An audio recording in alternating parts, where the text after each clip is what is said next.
Welcome to Meaningful Mornings. Since we have started chapter 18 in Bhagavad Gita, I've been describing how emotional of an experience this has been, and how much of a celebration of an experience this has been. I'm reading to you a message from a seeker named William. I've never met him, he's never met me. I have no idea what city he even lives in. He sounds like a lot of new seekers in our community. I've been following Vivek's teachings through Spotify, and they've been life-changing. Thank you for sharing the amazing insights of independent joy and the practical lessons to achieve true happiness. William.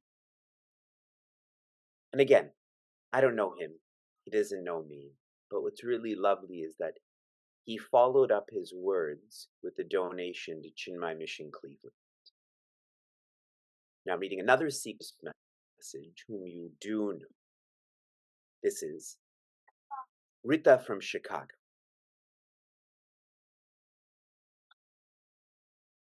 Oh, Vivekji, was really awesome that while Vivekji was preparing satsang for all of us with the recording, many were engaging in seva simultaneously.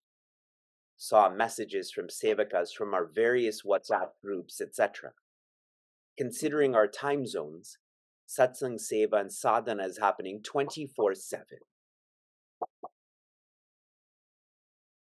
I'm sharing this with everyone because as of this morning, we will have invested 1,008 mornings into Bhagavad Gita. That which many of us grew up just owning, watching on TV, chanting competitions. But this is working not for us, but on us.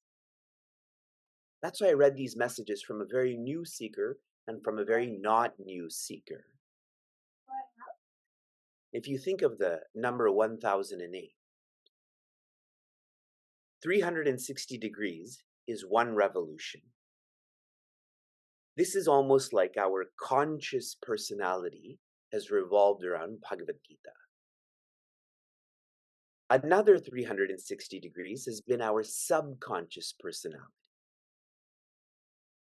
And now our final 360 degrees in this context, Meaningful Mornings, our community, we have 72 more mornings, will be the revolution of our unconscious personality. Our unconscious personality is our prids or vasanas. These are being changed. From anatma, I don't know how to be joy, to atma, I am joy. So a joyous 1,008 mornings into Bhagavad Gita to all of us. Shri Krishna smiled at Prince Arjuna just because he shared one verse. He's most definitely smiling at all of us. Wherever there is change, there is going to be challenges. When we experience challenge and we don't know the purpose of that challenge, what does that challenge become? What do we start calling that challenge? A problem, as you're sharing. And so, in Bhagavad Gita's chapter 1, Prince Arjuna's strategy was flight. Many, many, many verses, words from Prince Arjuna on why there should be flight. In chapter 2 at the beginning, it is fright. I'm sorry, I don't know why I said fright, but similarly, freeze. Flight devolves into freeze. Prince Arjuna doesn't know the purpose of this war he doesn't know his purpose. And so the teachings of Bhagavad Gita begin in chapter 2 on verse 11, where Sri Krishna shares, know, K-N-O-W, vastness, change, responsibility. In other words, know who you are, the purpose for which you were born, then you will know what to do in reference to this challenge. And so in chapter 2, it's not about flight or freeze, it's about fight. And Prince Arjuna has followed through with this train of thought to chapter 18, where Sri Krishna is offering details about how to fight. He shares, those who act for fulfillment, what they experience is karma bandha. That karma is making them feel bandha. Can you show me with your hands what bandha looks like? You're stuck. I find society describes bandha as stress. In contrast, the one who's following through with Sri Krishna's guidance acts not for fulfillment, but rather acts for no reason. Karma bandha, I act for results. Karma sannyasa, I act for no reason. As one is acting, one is renouncing, surrendering, becoming free. That is the factual theme of Bhagavad Gita's chapter 4. Karma sannyasa yogo nama. When we understand this difference between acting for fulfillment and acting out of fulfillment, renouncing is the natural practice. Sometimes when I travel and I leave whatever city I'm in, whatever home I'm in, someone will give me a gift card for this or that. And as soon as I get it, I put it in my planner. And as soon as I get home, I put it on Sheila's desk. In terms of gift cards, I am the dasa. She is the pati. I just renounce that to her. And the reason for that is I love what I do. When a result comes from what I already love to do, me acting out of fulfillment, I just renounce that. It is my habit. It is my vasana. And I'm sharing this with us to try to create that reassociation, to act for Sri Krishna. And whatever comes from that is for the world. When one is following through with renouncing, surrender just happens. Please don't feel that I'm forcing these words. This chapter is about renouncing. If you check this off, naturally surrender will happen. Naturally, freedom will happen.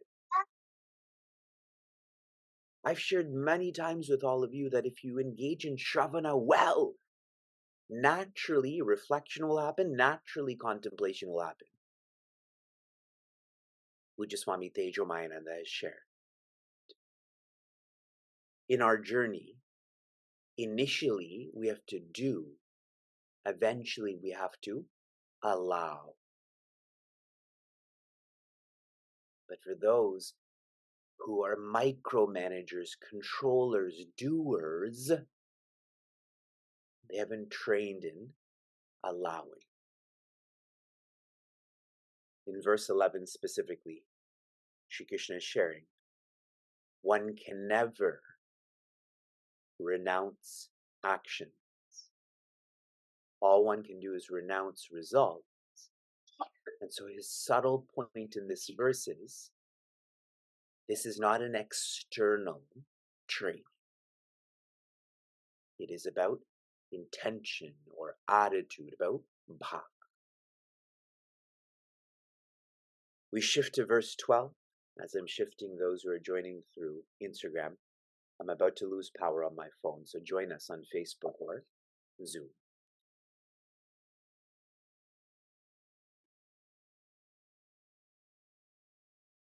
Anishtam ishtam mishram cha trividam karmana phalam bhavatya tyaginam pretya natu sanyasinam kvachit. Joy. I'm reading the first line. Anishtam, what you don't want. Ishtam, what you do want. Mishram, a mix of that which is unwanted and wanted. Trividam, this is the classification of three. Three what? Karmana phala. From actions comes results. As you act, there are going to be results. These results are going to be unwanted, wanted, or mixed. What Sri Krishna is trying to impress upon us, results are unambiguous. They are going to manifest. So start working with the results because it's easier at step one rather than working on the actions which are harder, that is step two. What should one's relationship be with results? Tyaga. They cannot, and in fact have not, caused me joy, so I'm not going to depend on them.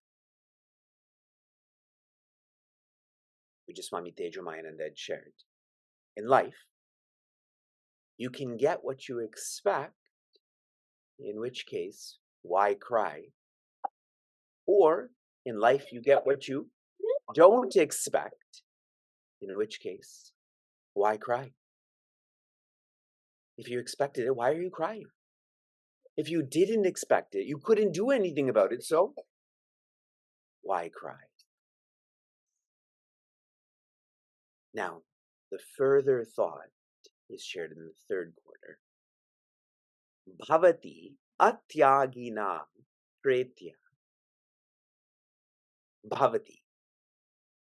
This classification of three results, bhavati, will happen to the atyagi, the one who doesn't renounce results but rather depends on results. These results will come to the one who depends on these results. And because of that, pretya, they're going to be reborn. This is the seriousness of what is being taught right now.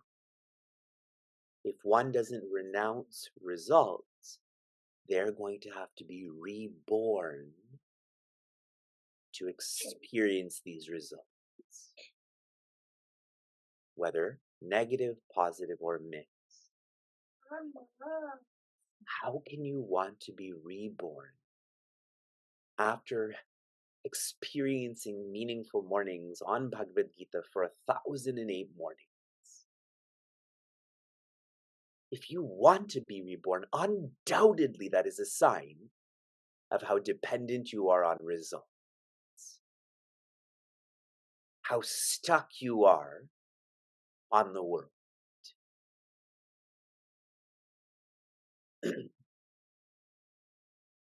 If one identifies as the doer, then naturally they're going to own the deserving. Why is it that we are atyagi? Why is it that we don't renounce? We're owning the deserving because we identify as the doer. And if you own deserving, you're going to be owned by that deserving. Always living for recognition, ovation, inclusion. And that's going to change. So one gets more tired, frustrated, dejected. Final quarter. In contrast, the one who does renounce, that means these labels of